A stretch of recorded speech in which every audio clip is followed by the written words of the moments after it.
Hello, Slicey Dicers. This is Brian with another knife review for you. Today we have the Spyderco SpyOpera. This is a really cool knife. It's a collaboration between lionSTEEL over in Italy and Spyderco. Goes for about 175 bucks. You're getting brown micarta handles and Bowler M390 steel. I do want to thank Southern Edge Knife Works for getting me one of these. I missed out on the first drop of them. They were able to get one for me at the end of that first drop.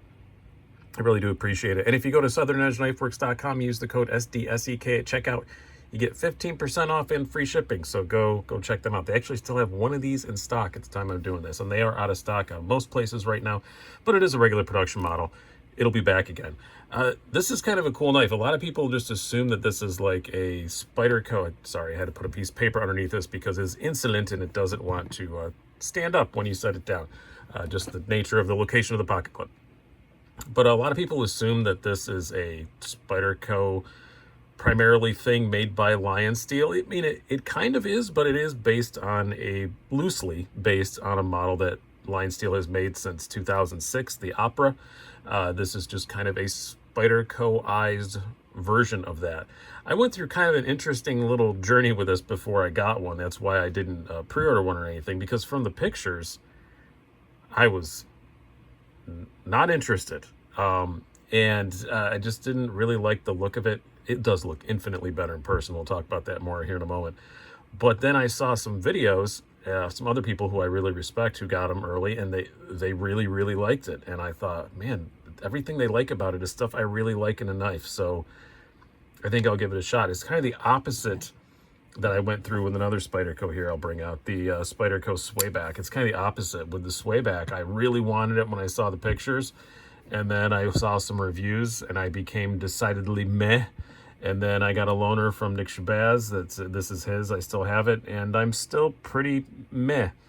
Where this, I was like, from the pictures, and then I got one, and I really, really like it. So it's kind of the opposite sort of evolution of thought.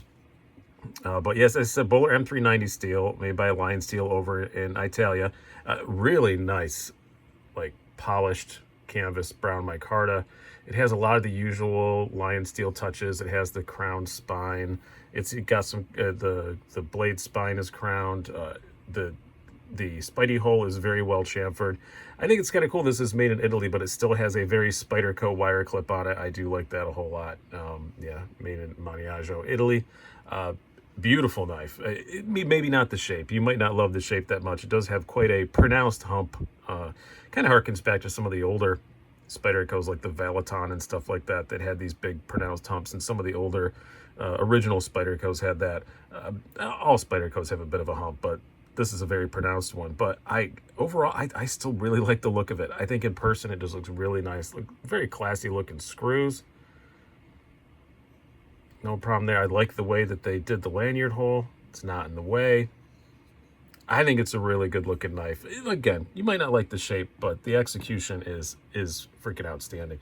Let's do some specs and size comparisons before we get too much farther. Again, this thing never wants to stand up, so I'm going to kind of hold it here.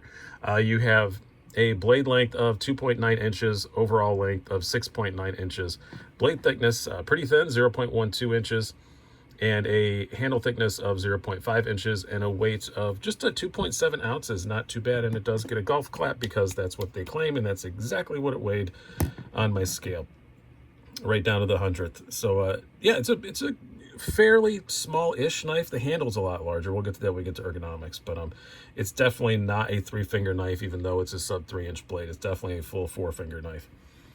And to illustrate that, let's do some size comparisons.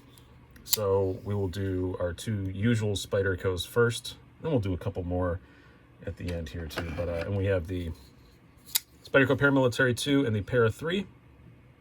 So you can see, I'm trying to line up where the pivot is. The pivot's kind of hidden under these scales, but kind of get an idea. A little bit smaller than the Para 3. Try to get my big fat thumb out of the way. And then we will do our two usual Benchmades, and I'll bring some more Spydercos back out. We have the full-size Bug Out, a little bit smaller than that, and obviously it's going to be smaller than the full-size Griptilian, but it's still a good size reference because a lot of you guys have the full-size grip. So yeah, not a huge knife, but not a tiny one either. And now a couple more Spydercos here. We're gonna bring out that sway back again because it was not really lined up before. So bring out the sway back. You see, sway back's actually a much larger knife than people think it is, and a knife that this kind of reminds me of. This is the Knife Center exclusive version of the Delica with the pack of wood scales and the Hap 40 sandwich steel blade. I don't know, just an execution, they kind of remind me of each other. Slightly different materials, obviously, but still fancy steel and fancy handles. And a lockback. And so you can see you're looking at, hold it that way, that's better. A little bit shorter than the Delica. Oh, now you want to stand up. Oh, there you go. Like I said, insolent. All right, let's talk more about this knife, the blade. I really like this blade. Now, it is M390. From lionSTEEL. I know there's going to be a bunch of the HRC people saying, oh, but, what was a year ago? They had a knife that was really low heat treat, M390A. I don't think they're going to do that again. That was a whole thing. It was one they made for somebody else, and it wasn't right, and blah, blah. They basically apologized. I don't think it's ever going to happen again. I'm not getting into that whole rigmarole. I have no reason to believe there's anything wrong with this M390. I'm sure Spyderco checked it. They're pretty good about heat treats. I can't believe they would just take it without checking it. It is very thin behind the edge. 18 thousandths, not bad at all. It's not like, razor thin, like the Civivis and stuff that you get down to 13, 14 thousandths, Civivis and Wies. But really good for an Italian knife. If I have one issue with Italian companies a lot of the time, it's that they do make them pretty thick behind the edge. This one is definitely not, and with that thin blade steel, it is a flat grind. It's not hollow, but it does slice extremely well. I do like that it still has a really good piercing tip on it, and it's just a really, basically it's a simple drop point. It just has that big thumb, the big hump for the thumb hole. But if you eliminate that, it's just a pretty simple drop point blade, no issues there. Also, no issues ergonomically whatsoever. It's an extremely comfortable knife. I like wire clips because even if, this is a fairly large clip for this size knife, but what I like the most about wire clips is if you really bear down, they flex a little instead of having, even on a spring clip, it doesn't flex. And all the edges are really softly rounded because it's round wire.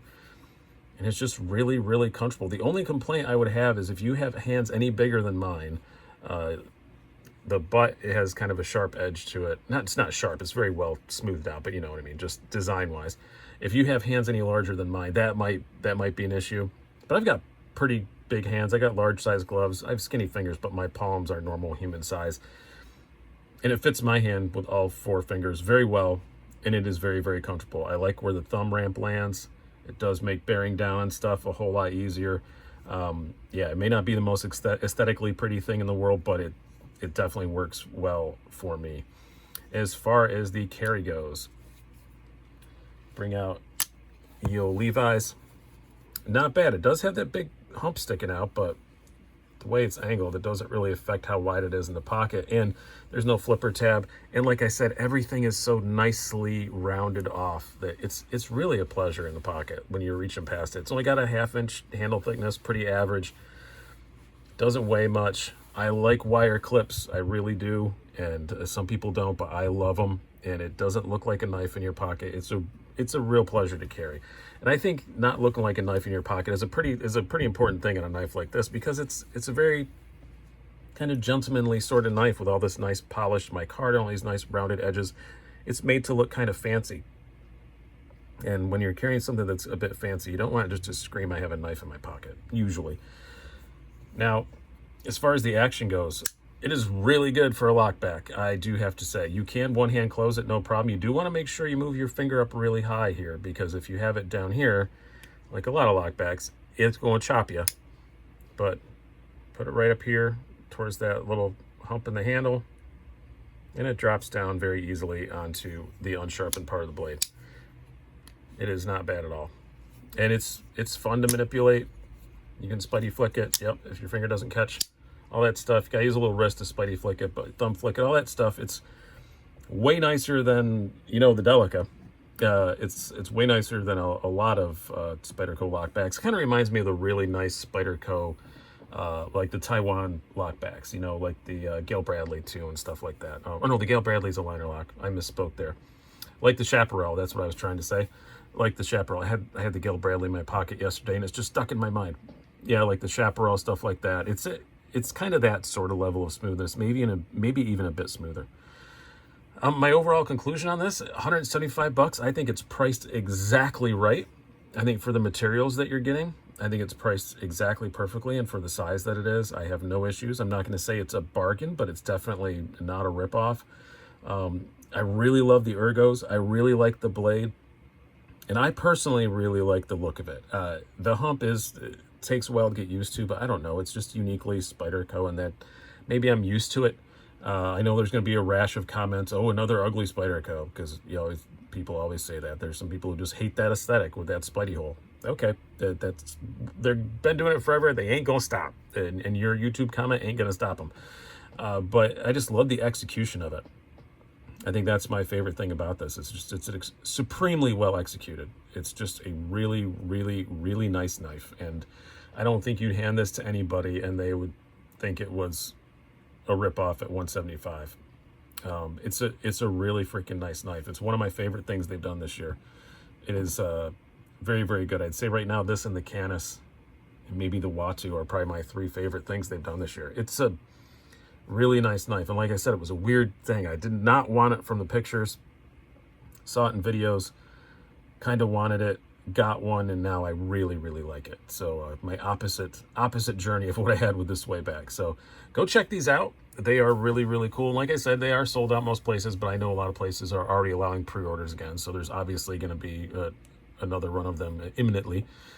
And if you are the first person to watch this video that wants one, you can go to Southern Edge Knife Works and use the code SDSEK at checkout, get 15% off, and you could buy the last one that they have. But it's probably gone by the time you watch this. But go try, and if not, buy something else. They're good peeps. Hope you guys have enjoyed this. I've been Brian. Have a good one.